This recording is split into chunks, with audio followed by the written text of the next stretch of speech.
Today I want to explain why I rate Lam Research as a buy based on my belief that they will be one of the main players in the coming technological boom, thanks to their leading position as a semiconductor processing equipment manufacturer in two of the six critical wafer fabrication steps, etching and deposition. In this analysis, we will go through the company's latest Q2 25 earnings report, as well as get to understand their market position, their competitors, and geopolitical threats. We will further analyze the company through our 9-pillar analysis and finally calculate its intrinsic value using our 4 valuation models. So, Lam Research is one of the 3 top companies worldwide engaging in semiconductor processing equipment manufacturing alongside with ASML and Applied Materials. First, let's understand what these 3 companies actually do. To create a semiconductor, a wafer, the blank base of a semiconductor, often made of silicon, has to undergo 6 main processes: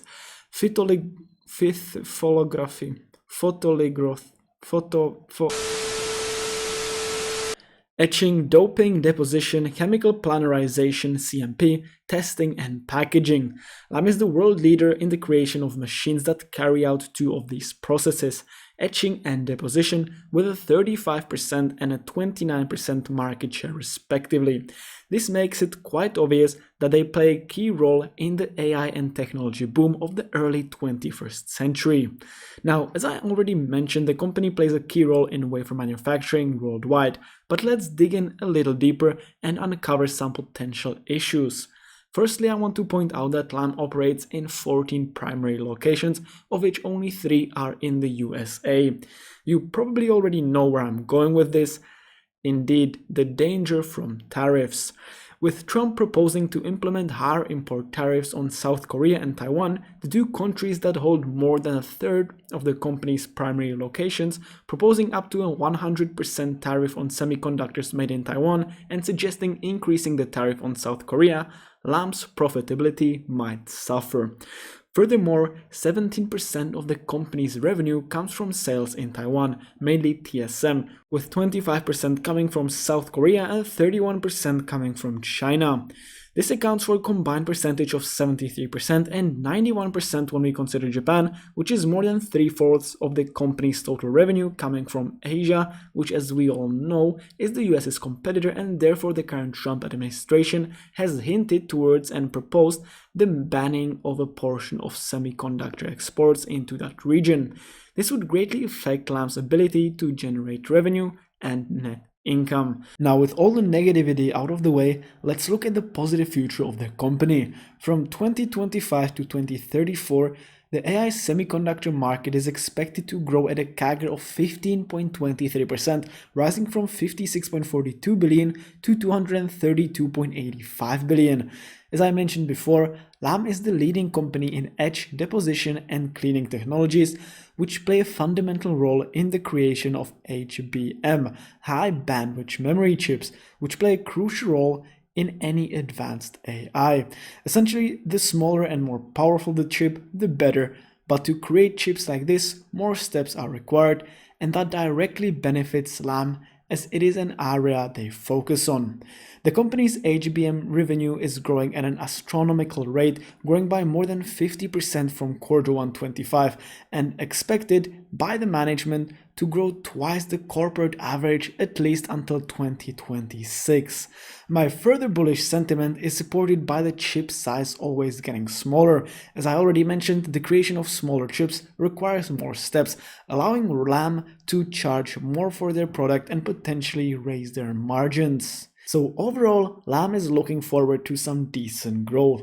But as I am a value long-term investor, I look for undervalued companies that I could hold for the next 10 years plus.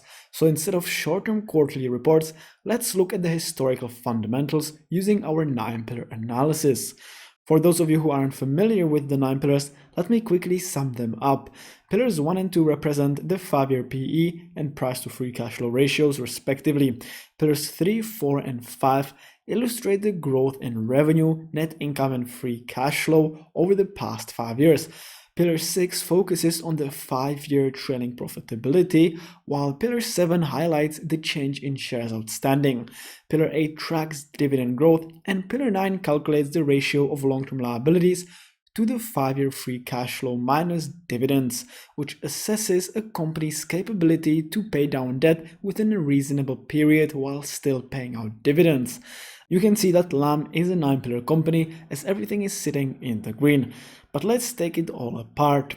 Over the past 5 years, the company's revenue grew from 10.05 billion in 2020 to 14.9 billion in 2024, accounting for a CAGR of 11.77% and an overall increase of 48.21%. The 5-year net income CAGR is sitting at 17.27%, increasing from 2.25 billion in 2020 to 3.83 billion in 2024, again accounting for some very high increase of 70.01%, higher than the revenue increase, which I love as it hints that the company is becoming more profitable. The EPS also increased from $1.51 to $2.90 from 2020 to 2024. And finally, the free cash flow, my favorite metric, increased by a whopping 121.30% over the past 5 years, accounting for a CAGR of 30.35%. The reason why I love the free cash flow more than anything is because it is essentially the blood of the company, used for innovation, paying out dividends, and buying back shares, which we'll get to in a little further in the analysis. The free cash flow per share also increased from $2.23 to $3.11 within the same time frame. So overall, there is no doubt that over the past 5 years, the company has done really well regarding financial growth. And if they grow like this into the future, I wouldn't be surprised if their stock price increased by close to 100% within the next 5 years, beating the overall market. Now, unlike many tech and semiconductor companies, Lam Research seems to be valued quite fairly. Their 5-year PE ratio is sitting at 16.83 compared to the current of 24.03, which is quite high, but that is because year over year their net income dropped from 4.51 billion to 3.82 billion, which I believe isn't a long-term trend, and therefore the sudden increase in the cost doesn't bother me that much. Now, regarding their price to free cash flow, as the free cash flow decreased as well, the current ratio is sitting at 24.55, higher than the 5-year average of 19.06. So overall, through the long term, the company does seem undervalued, even though in 2024 they might have become more expensive for that year particularly. Now, it might not be obvious at the first glance, but Lam is a great company for long-term dividend investors. They have been increasing their dividends consecutively over the past 10 years, much longer than what is the sector average of 1.6 years. Their 5-year free cash flow payout ratio is also sitting nice and low at 24.24%, leaving enough free cash flow for innovation, dividend growth, share buybacks, and paying down debt, making the company's dividends very safe. And with a 5-year dividend CAGR of 14.84%, it truly is a gem for long-term dividend investors. Now, something I further want to mention is that the company's profit margin has been growing steadily at a 5-year CAGR of 3.68%, increasing from 22.42% in 2020 to 25.68% in 2024. I also love the fact that the company has been repurchasing a lot of shares at an average rate of 2.63% year over year over the past 5 years, allowing for the company's value to grow. Now, finally, before calculating the intrinsic value, let's take a look at the last pillar I deem very important, and that is pillar 9, which shows the debt levels of the company. The long-term liabilities over the 5-year free cash flow negative dividends is sitting at only 0.45, with the current ratio sitting nice and high at a 5-year average of 1.67. These two metrics tell me that Lam generates enough free cash flow to cover all their long-term liabilities while paying out their dividend in about 2.20 years, and has enough short-term cash to pay off all of its short-term debt. So summing up the 9 pillars, it is quite clear that the company has been doing extraordinarily well, and with the growing demand for its product, which we went through at the start of the analysis, in my eyes, they are set to grow at their current rate or even faster into the next years. Now, whenever possible, I like to calculate the intrinsic value of a company using 4 of our valuation models. So going to the Graham's formula, I will plug in the 5-year EPS of $3.02 and the 5-year earnings growth estimate at 17.67% and get an intrinsic value of $94.76, 24.71% higher than the current trading price. For the discounted cash flow model, I will project the future 10-year plus free cash flow CAGR at 11.3% and calculate the future free cash flow, which I will discount at a rate of 9.67% and get an intrinsic value of $78.38.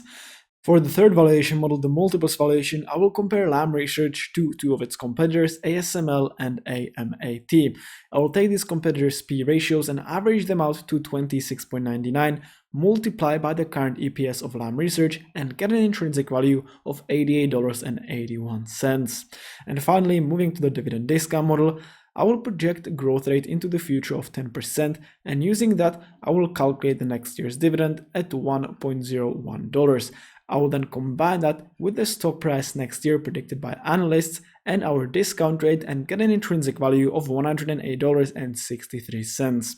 Now, moving to the ultimate valuation, we will average out the 4 valuation models and get an ultimate intrinsic value of $92.65, which is 21.93% higher than the current trading price. And so with a margin of safety of 10%, we would get an acceptable buy price at $83.38. In conclusion, I have highlighted both the risks and positives that come with investing into the company. Despite the risks from tariff wars, I believe that Lam Research's future potential comes mainly from the predicted high growth in the AI and technology sector. Their undervaluation based on our models and great growth track history make them a compelling buy. With that, I hope that you found this analysis helpful and let me know what you think about the company down in the comments.